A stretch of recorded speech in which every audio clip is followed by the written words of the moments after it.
Imagina despertar un día y descubrir que, para el mundo digital, ya no existes. Esa es la historia que te voy a contar hoy. Una que empieza con un detalle tan pequeño que cualquiera lo habría pasado por alto. Todo comenzó con un trámite simple, algo que hacemos todos los días sin pensarlo dos veces. Nuestro protagonista, llamémosle Julián, fue a una oficina para renovar un documento. Algo rutinario, nada del otro mundo.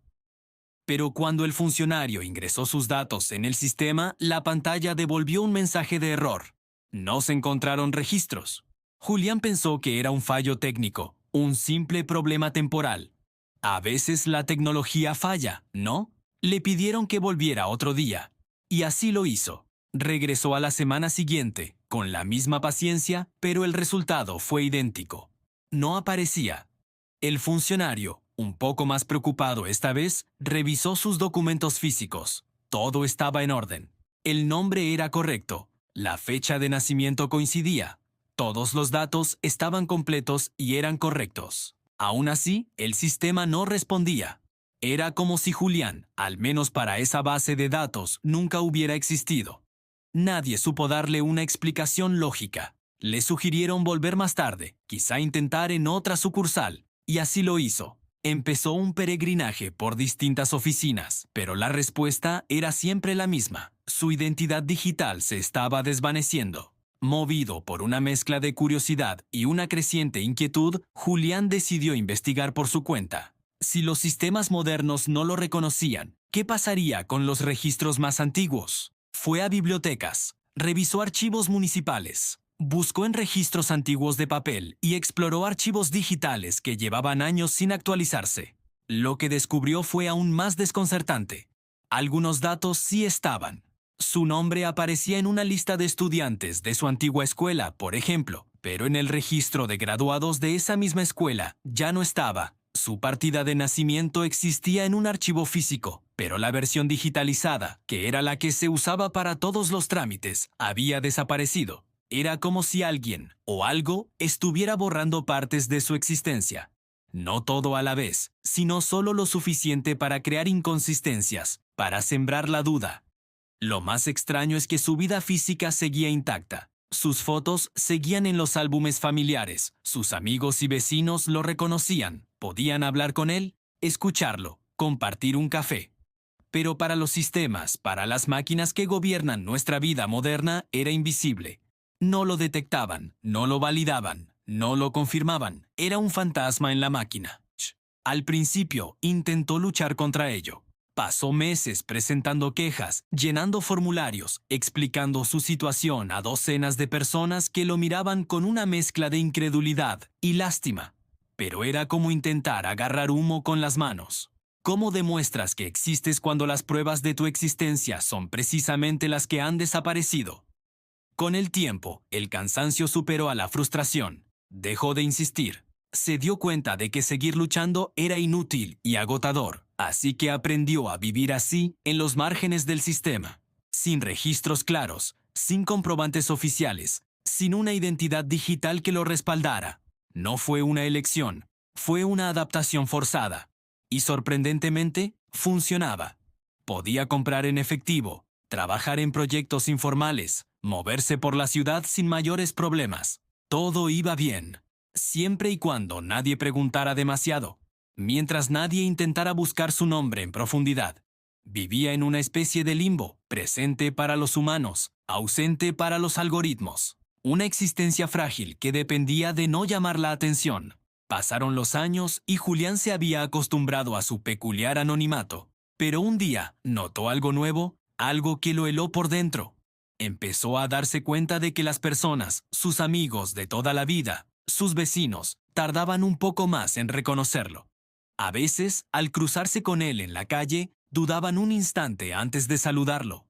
Era una fracción de segundo, un parpadeo, pero estaba ahí. Era como si sus mentes estuvieran luchando por colocar su rostro, por recordar su nombre. Al principio pensó que era su imaginación, que se estaba volviendo paranoico. Pero luego los incidentes se hicieron más frecuentes. Un amigo olvidó una anécdota que habían compartido 1000 veces. Una vecina le preguntó si se había mudado hacía poco, a pesar de que vivía allí desde hacía una década. Su rostro, su voz, su forma de hablar. Los detalles empezaban a volverse borrosos en la memoria de los demás. No pasaba siempre, pero cada vez era más seguido.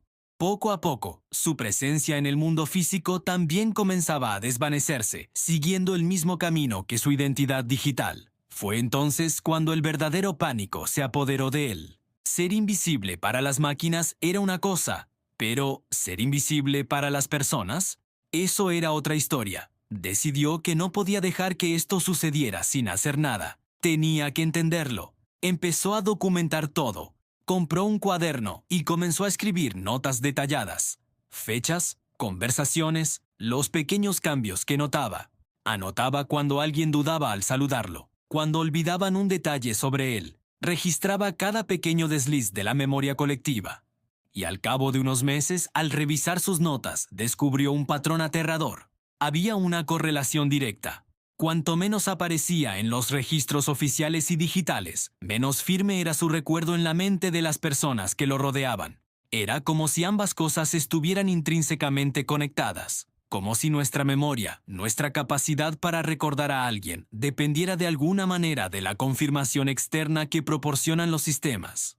Como si para que una persona sea real, necesite estar validada no solo por los corazones de sus seres queridos, sino también por los servidores y las bases de datos. Su existencia se había convertido en una ecuación. A menos registros, menos recuerdos. Julián se enfrentó a un dilema imposible. Si intentaba restaurar su identidad digital, corría el riesgo de que el sistema lo rechazara de nuevo, acelerando quizás su desaparición en la memoria de la gente. Si no hacía nada, se enfrentaba a un lento y gradual olvido, a convertirse en un extraño para todos los que alguna vez lo conocieron. Se sentía atrapado, sin una salida clara. Durante un tiempo, intentó una última estrategia desesperada. Se esforzó por ser memorable. Contaba historias más vívidas. Hacía regalos más significativos. Intentaba crear momentos inolvidables, con la esperanza de que esos recuerdos anclaran su existencia en la mente de los demás. Pero era como intentar llenar de agua un cubo con agujeros. Por cada nuevo recuerdo que creaba, uno antiguo parecía desvanecerse. El esfuerzo era monumental y los resultados efímeros. Finalmente, un día, agotado y derrotado, tomó una decisión.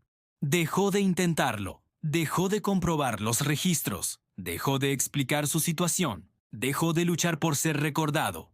Simplemente se rindió. Decidió vivir el tiempo que le quedara, sin llamar la atención, sin dejar un nuevo rastro, aceptando su extraña condición. Y entonces ocurrió algo completamente inesperado.